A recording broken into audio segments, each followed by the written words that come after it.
Hey, you. Welcome back to another episode of Mind Unravel. I am your host, Imani Mitchell, also known as your favorite wellness educator. I always slip up on that part. And I need to rewind because I do not want the intro to sound like, like, even though I know what to say, I do not want it to sound robotic. I don't want any of this to, you know, sound robotic. So, I'm gonna start that over. Y'all, welcome into this space. This is another episode of Mind Unravel. I am your host. No, that's too much. But it's me though, but am I performing? You know what I'm saying? I'm just trying to I just want this to be very real, authentic. I want y'all to feel me. I do not want y'all to feel a script. I don't want that. I don't like that energy. I just don't like it.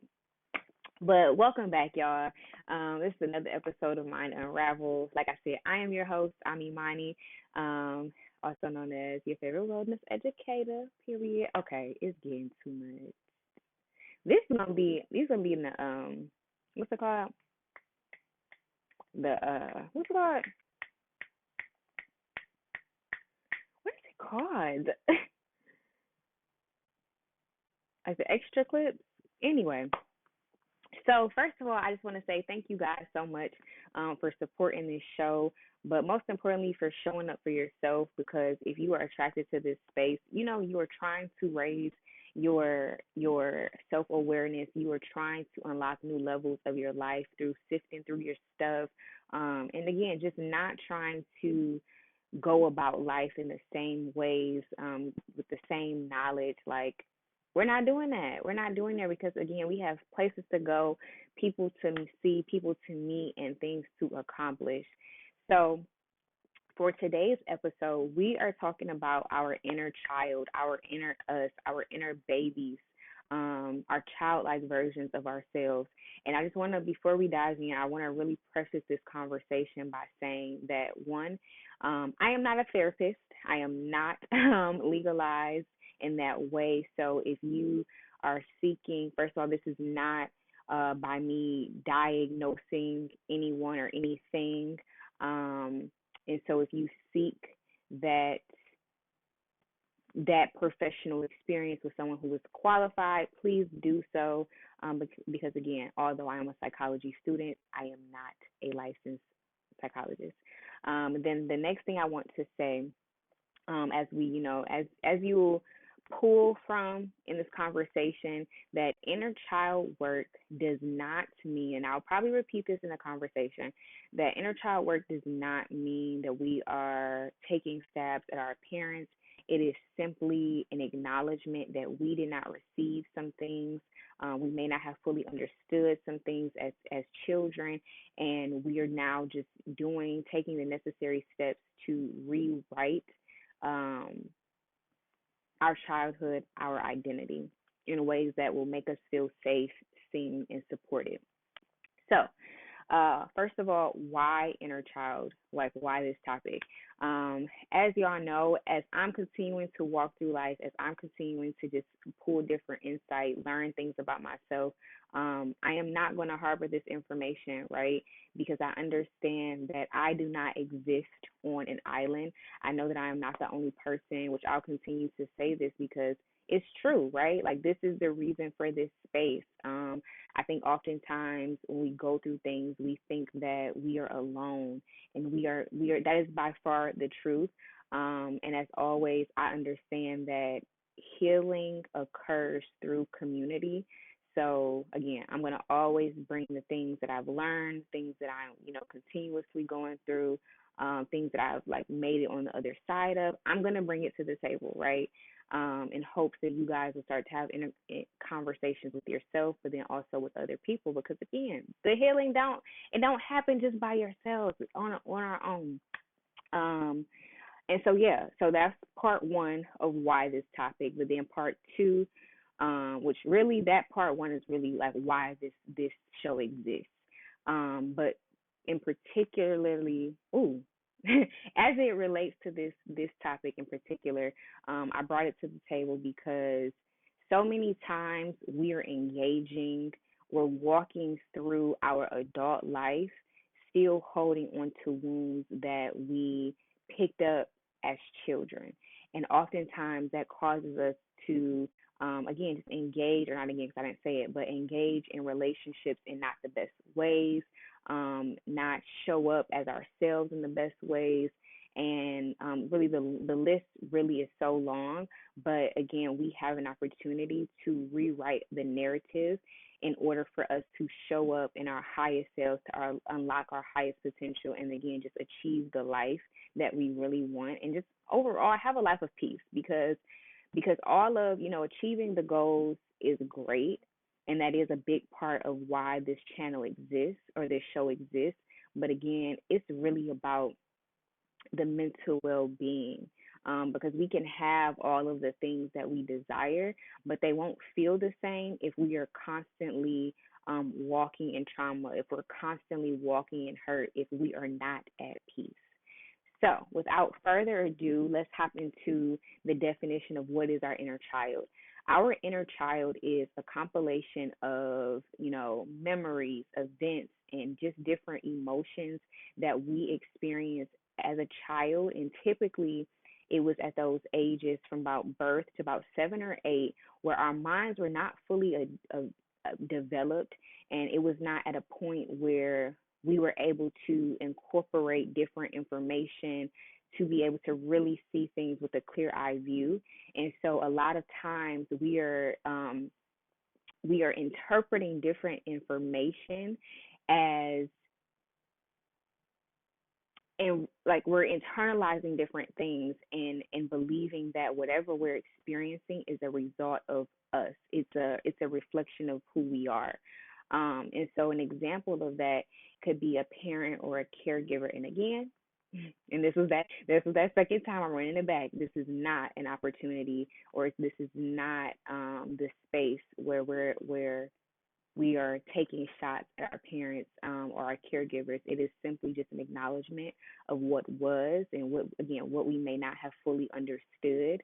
Um, and also, I want to say that, one, we all deserved, I do want to state that as children, we all deserved to have our needs met. And so but sometimes our parents or our caregivers may not have known exactly how to do that, right? Because they may not have had the tools, and so on and so forth. But I'm jumping ahead of myself a little bit with that full scope and that information. But anyway, moving right along. So going back to the definition, we so going back to the example, sorry. So a parent or a guardian, it may continuously come in from work, right? And they are just so warped, they're so tired. And so every time, again, highlighting that continuation, because it's not just it typically doesn't really happen we don't really log certain emotions just based off of one-off situations. But continuously they're coming in and they're tired, and they may go straight to their room, or they may engage with us again in a way that is short, cold, and distant. And we internalize their response to us as we're unlovable, we're unworthy of attention. And so on and so forth. And so we log that in our childhood. And if it's not dealt with, if it's not released, then we carry that on until through the rest of our childhood and into our adulthood.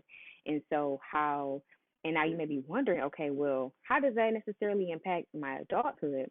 Well, 9 times out of 10, how we engage with our parents and our caregivers and just other people as young children that were very that played big parts in how we saw ourselves, and again those relational patterns, we carry those into adulthood. And so we may be attracted to people who may also engage with us in those ways, and we continue. And in that moment when we're triggered, and even if you aren't, if you experience someone who may behave in a cold or distant way, we are now triggered from that situation. And then we go to rehearse that idea that we're unlovable, we're unworthy of attention, and that we're not cared for.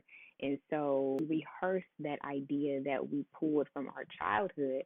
And see, here's the thing, and shout out to the holistic psychologist, Natalie, I believe that is her name. No, sorry, it's Nicole. Um, she broke it down in a very good way of saying that our inner child is not our authentic self. And it's also not all of who we are. It's part of who we are, and it represents a wounded part of ourselves that, now, she didn't mention this part, but I'll add it on, that we are responsible for. We are responsible to tend to and to care for and to make our inner child feel safe so then our adult self can really thrive in our life. And we do that by building up our awareness. And when we build up our awareness, then we're not reacting based off of those situations, but we can respond. And so what some type of reactions could look like that are ramifications from that trigger and from that hurt from childhood is that, um, so for on two polarizing spectrums. One, we could be yelling and, screaming and kind of like storming off, having a tantrum as children do. And on the other side of that, we may react by shutting down, disassociating from the situation. Um, and both of those responses that we engaged in as children, we decided to do because it was something that helped us to remain safe. However, in our adulthood, we can't necessarily respond in those ways because, one, if we're acting on the side of disconnecting, disassociating, then 9 times out of 10 in those cases we are not allowing our emotions to be adequately expressed. Whereas if we're throwing tantrums and yelling and screaming, then now we are not creating a safe environment for us to have conversations with other people, right? We're adding fuel to the fire. So, although again, all those things may have kept us safe as children, in adulthood, it really doesn't allow us to have healthy relationships with ourselves and with others. Um, and so this kind of leads into why we do this work, right? The benefits. And so some of those benefits include that when we begin to do this inner child work, then we are able to set ourselves free. We are able to release all of the emotions, the turmoil that we experience as children. And again, it's not just, and we might not have had the full information to really understand the situation at hand, and so we adopted these limiting beliefs about ourselves that we carry into adulthood, and it doesn't make us feel good, right? To be in situations where you're triggered, it does not feel good internally to now rehearse a thought and a belief that we're unworthy, that we're unlovable, that we're not worthy of attention, that we are not worthy of respect and to be cared for, right? So it allows us to rewrite a different narrative that allows us to see ourselves higher, to experience a new depth of life that feels again so much better, so much more loving, and then engage in relationships with people who, well, let me just rewind. Now we're able to communicate what exactly do we need in those situations to receive exactly what we need in those situations. Okay, so that's one benefit. Another benefit is that we're also able to, as we are building this self awareness, we're in greater positions to really understand our emotions, which builds our emotional intelligence. Right, we're no longer repressing our emotions. We're no longer not talking about the things, because when we don't talk about things, when we shut down, then we harbor those things, and that continues to show up throughout our life. We're going to get older, right? We're going to get older, but sometimes, again, that inner child is still showing up as we continue to grow older. And so another thing is that we have an opportunity to extend forgiveness to ourselves, for those moments where we didn't respond in the healthiest ways, when we took ourselves down that pattern of not thinking the best of ourselves, and because again, internally it does not feel good, right? Because if I just want to point out, whether you have noticed it in yourself or not, our thoughts directly impact our bodies. And so, even for myself, there have been moments where I have thought negative things about myself. And because I'm constantly thinking those things, I'm now starting to feel anxiousness in my body. My chest is tightening. And so, again, when we're trying to go through this life and trying to experience better, there needs to be a high level of peace, a high level of just a high level of peace that we have cultivated within ourselves, so we can first of all see things clearly, right? Because we are all worthy, even when we make mistakes, and even when we're not showing up even in our highest selves, and really putting our best foot forward. We are all still worthy of love, respect, and care. That is the baseline. That is the baseline. And so that should always be something that we are continuously pouring into ourselves. And, this kind of even leads into another benefit of doing this inner child work, is then we now begin to engage with ourselves in much more loving ways, right? We're caring for ourselves. We're much more compassionate.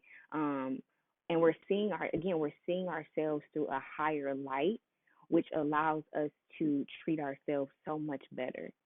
And then on the other side of that, or not the other side, but another type of forgiveness that we can offer is to our parents and our caregivers. Because to be honest, sometimes when we experience those things, when we come into the awareness of like, oh, I feel this way because of a situation that I experienced with you, talking to the parent or the caregiver, again, other people in our lives who just made like such impressionable moments on us, is that we can see them as people, right?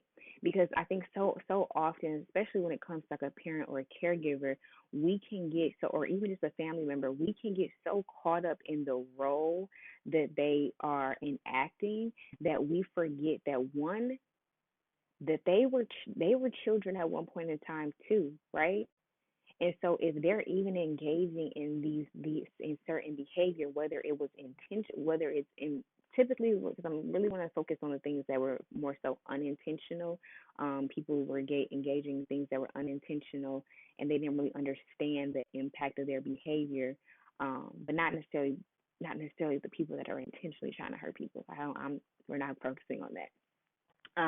But yeah, 9 times out of 10, they're so unaware, because a lot of times, y'all, if we're not walking through awareness, we're walking and we're engaging on autopilot, right? And so when we do that, we are often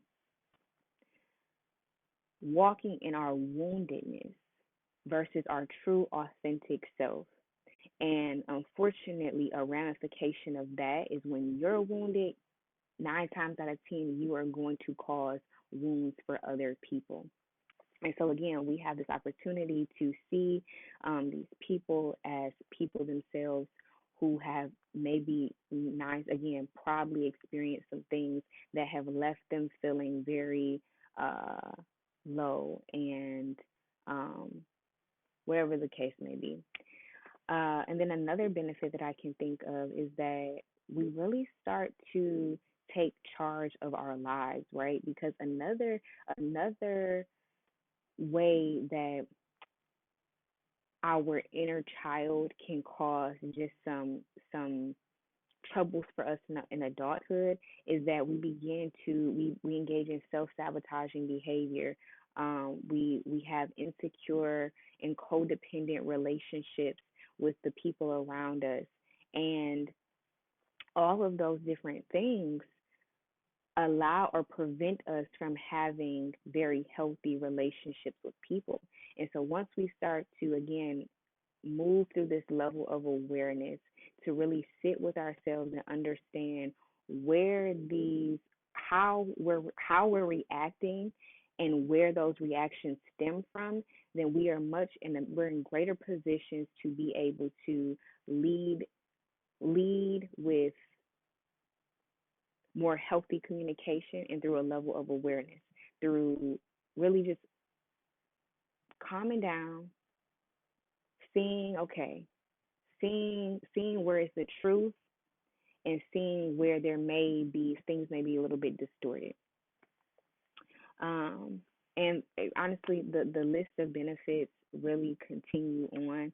Um, but all in all, I just want to say that engaging in this work, it really just it does so much for us, most importantly, but then it allows us to have better relationships with other people and better interactions with just our life as a whole.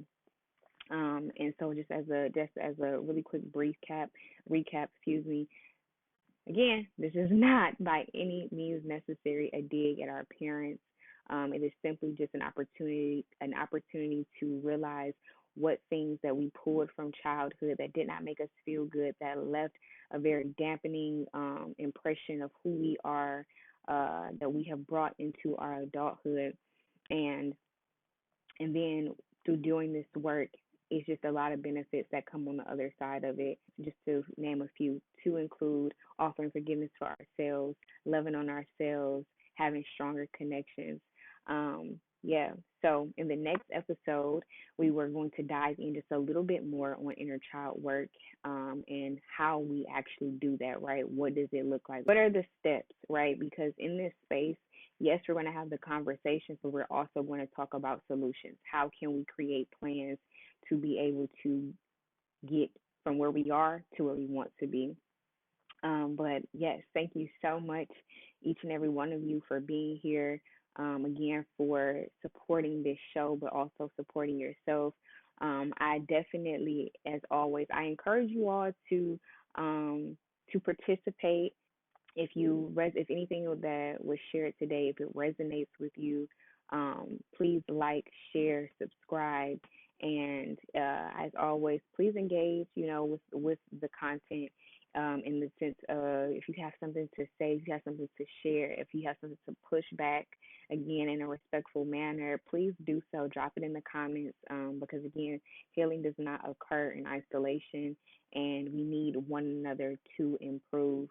But again, I thank you so much for being here, for showing up, and I look forward to seeing you next Saturday for Inner Child Part